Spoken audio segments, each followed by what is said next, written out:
What's up guys? Ito na naman si Cap J. Nagbabalik ulit ang inyong Cap J.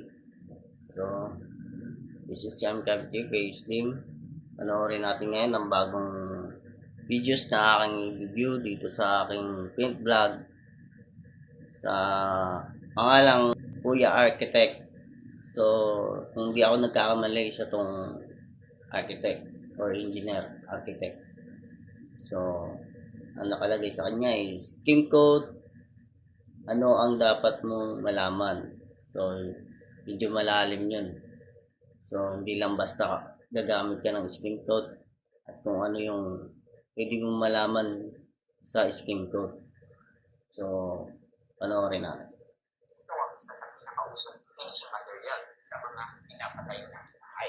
Pero talaga bang kailangan natin ang scheme code para sa ating mga model? Ano-ano nga ba ang mga advantages nito at paano ito tamang i-apply? So, i-like na rin natin dahil naka-subscribe na tayo.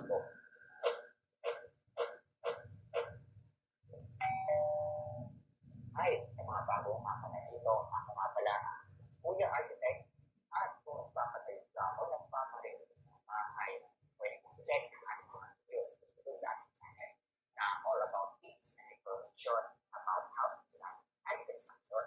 Subscribe na para updated sa ating mga videos. So, sa video ito ay pag-usapan natin first kung ano nga ba sa scheme. Ano-ano ang mga advantages sa paggamit ito. Ang gano'n ito ayon sa market at tamang proseso ng application ito. At ito ba mga mahalagang informasyon na dapat malaman. So, disclaimer na lang din ulit. Kasi, itong videos na to, tungkol sa mga architect and engineer, so medyo malalim itong pag-uusapan natin.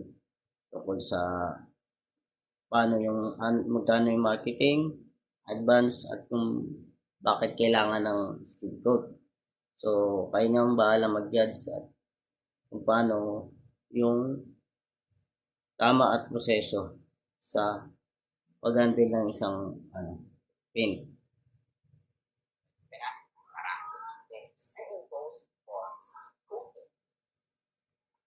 First, i-try muna natin kung ano ang scheme coding.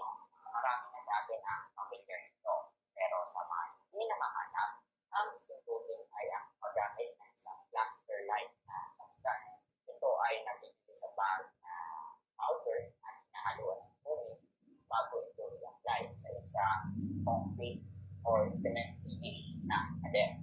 Normally, makakabili tayo ng color white. Pero available din ito sa kulay gray. So, after nito matuyo, pwede nang ilahan, tapos reset, at pwede nang mag-apply ng primer at mga coats na pintura. Now, pag-usapan din natin ang kanyang advantages.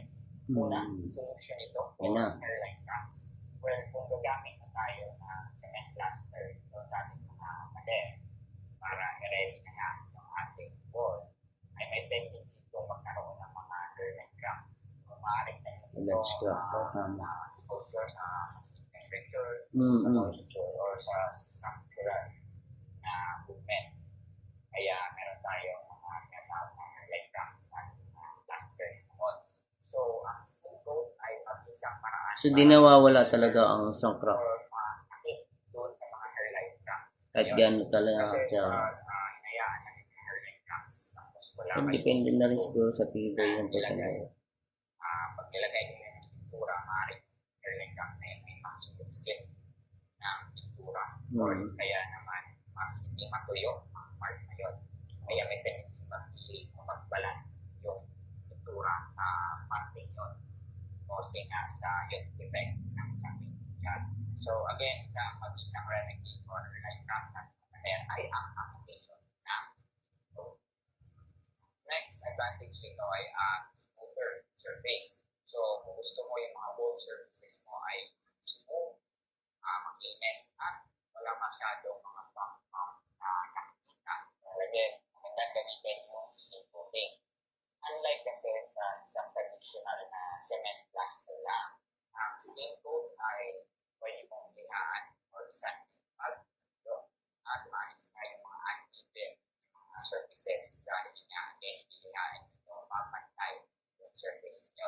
So, for aesthetic-wise, reduce including para sa ating mga wall surfaces. Another advantage nito ay saving the painting works. So, if napanood mo yung video natin all about painting, alam mo naman na ang skin-coated na surface ay kailangan pa rin lagyan ng primer. Primer. Kahit na puti ito, right? Dahil nga, So ayoko paunahan kasi siyempre engineer naman yan.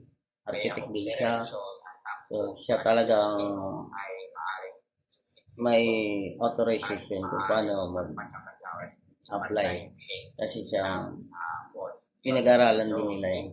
So yun pa rin, disclaimer pa rin tayo. Pero mas makakatipid ka na sa pag-apply ng primer paint kasi nga puti na yung skin coated na surface. So hindi mo na kailangan mag-2 coats ng primer dahil nga parehas na siya kulay puti. So again, makakatipid ka sa pag-apply ng primer paint. At dahil nga mas less na yung long walls dahil nga sinanting mo na ito ay mas mapapadali na rin ang pagtuta at ma-avoid ka natin ng mga paint defects gaya na hindi yung sagi dahil nga na-prep na yung walls dahil yung sa skin.